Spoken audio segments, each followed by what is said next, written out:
අනාගතය හදන්න ලස්සන හීන වලින් ඔය ඇස් පුරෝගෙන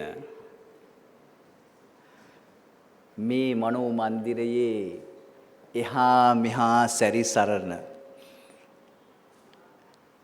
මේ පුංචි චින්තකයෝ ටික අද උදේ අපි පිළිගන්නේ මේ එකම වැඩිහිටියෙකුටවත් කලින් මේ ගොඩනැගිල්ලේ ඔයා වගේම ඇස් දෙකක් තියෙන ඔයා වගේම ලස්සන මහත්තයෙක් ඔන්න ඔය තැනක වාඩි වෙලා හිටියා. ඒ මහත්තයාට තිබුණා පුදුම ආසාවක් මම මේ රටේ අනාගතය වෙනස් කරන්න ඕනේ කියලා. ඒ වෙන කවුරුවත් නෙවෙයි පුතේ CWW කණ්ඩංගර මහත්තයා. මගේ දරුවෝ මගේ මුණුබුරෝ අනාගතයේ දවසක ලෝකය ජය ගන්න නම් මම කියන දේ වෙන්න ඕනේ කියලා එයා කෑ ගහලා කිව්වා විතරක් නෙවෙයි එයාට පුළුවන් වුණා ඒ පනත මේ සභාවේදී සම්මත කරගන්න. ඒ අනුව මධ්‍ය මහාවිද්‍යාලය ඇති වුණා. එයයි ගමෙන් තමයි ඉස්ලාම් මධ්‍ය මහාවිද්‍යාලේ පටන් ගන්නෙ. ඒ හින්දා අද හම්බන්තොටින් අද නුවරඑළියෙන් අද අනුරාධපුරයෙන් පොළොන්නරුවෙන් හැම තැනින්ම දකුණෙන් උතුරෙන් හැම තැනින්ම මෙන්න මේ සුදු ඇඳුම ඇඳගත් දරුවෝ පාසල් යනවා. නිදහස් අධ්‍යාපනය කියන එක මේ රටේ පැලවුණා. හරි. දැන් එයාගේ තිබිච්ච ඒ පෞද්ගලික අරමුණනේ.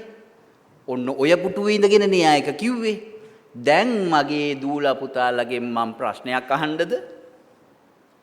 ඇයි පුතේ අපි මේ ලෝකෙට ඇවිල්ලා ඉන්නේ? ඔයා දන්නවද?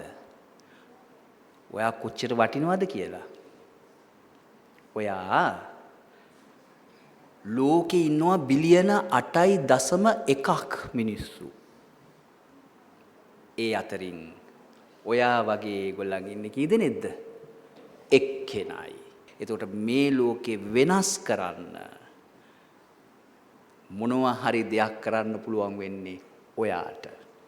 ඒ හින්දා තමයි කණ්ඩංගර මහත්තයා හිතුවාම මෙහෙම අනාගතයේ දරුවෙක් උපදිනවා. ඒ ළමයා මෙන්න මෙහෙම තැනකට යනවයි කියලා. ඒ ළමයා යනවයි කියන එකේ ප්‍රතිඵලය අදත් අපිට ඇස්පනා අපිට පේනවා මේ මන්දිරයේ ඇතුලේ. ඒ කවුද? ඒ තමයි තමුත්තේගම මධ්‍ය මහාවිද්‍යාලය. මධ්‍ය මහාවිද්‍යාලනේ. තමුත්තේගම මධ්‍ය මහාවිද්‍යාලයේ පුංචි දරුවෙක් ඉස්කෝලේ යනවා. ලොකු මුදල් හදල් තියෙන ඉස්කිදරකින් නෙවෙයි යා යන්නේ. ඔයා වගේ කෙනෙක්. එයාට තියෙනවා දිලිසෙන ආසාවක් කන්නංගර මහත්තයාට වගේම මේ රටේ දරුවෝන්ගේ හෙට ලස්සන කරන්න ඕනේ කියලා. එයාට එක හීනයක් තියෙනවා. මගේ දරුවන්ට මගේ පරම්පරාවෙන් මතු උපදින පරම්පරාවට මේ රටේ නැවතත් දුක් විඳින්න ලැබෙන්නේ නැති සතුටෙන් ජීවත් වෙන්න පුළුවන් පරිසරයක් ගොඩනගන්න අපිට කරන්න පුළුවන් හැම දෙයක්ම කරන්න ඕනේ කියලා කන්නංගර මහත්තයා බිහි කරපු මධ්‍ය මහාවිද්‍යාලයකින් බිහි වුණ අනුර කුමාර දිසානායක කියන අර මහත්තයා. එයා උගලන්ගේ ලොක්කා. එයා උගලන්ගේ නායකයා.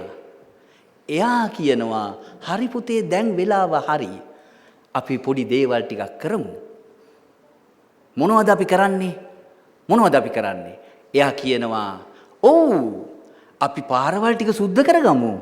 අපි මේ මූද ටිකක් සුද්ධ කරගමු මූද වටේට තියෙන ටික.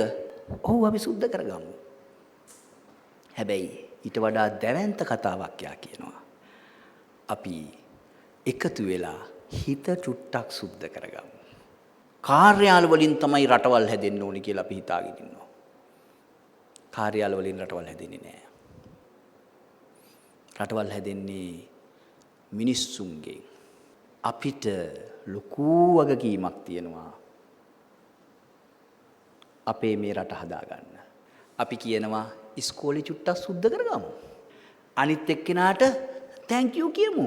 අපේ ආකල්ප පද්ධතියේ වෙනසක් හැදෙන්න ඕන. අපි පස්සට යන જાතියක් නෙවෙයි. අපි ඉස්සරහට යන જાතියක්.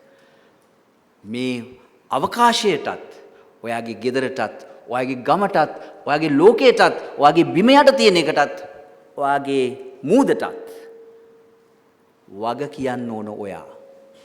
එහෙනම් පුංචි ප්ලාස්ටික් මල්ල ගන්නකොට අපි දෙසරයක් හිතමු. ඒක තමයි ක්ලීන් ශ්‍රී ලංකා. අනිත් එක්කෙනා මොනවා හරි දුන්නාම ඒකට thank you කියන එක අපව හිතමු.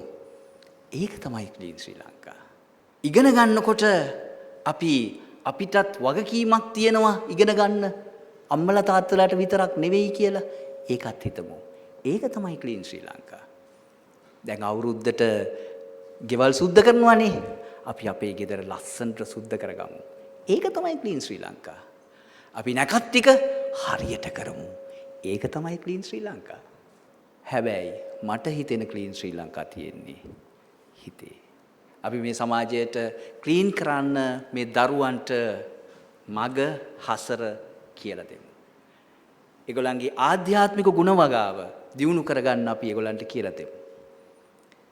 අපි මේ සමාජය අපේ දරුවෝ ශාරීරිකව, මානසිකව, සමාජීව සහ ආධ්‍යාත්මිකව යහපැවැත්මක් ඇති දරු පරපුරක් ලෙස ගොඩනගමු. එහෙම ගොඩනගපු දවසට අපිට අර අපි ප්‍රාර්ථනා කරන මිනිස්සු hina වෙලා ඉන්න ලස්සන දවස උදා වෙනවා.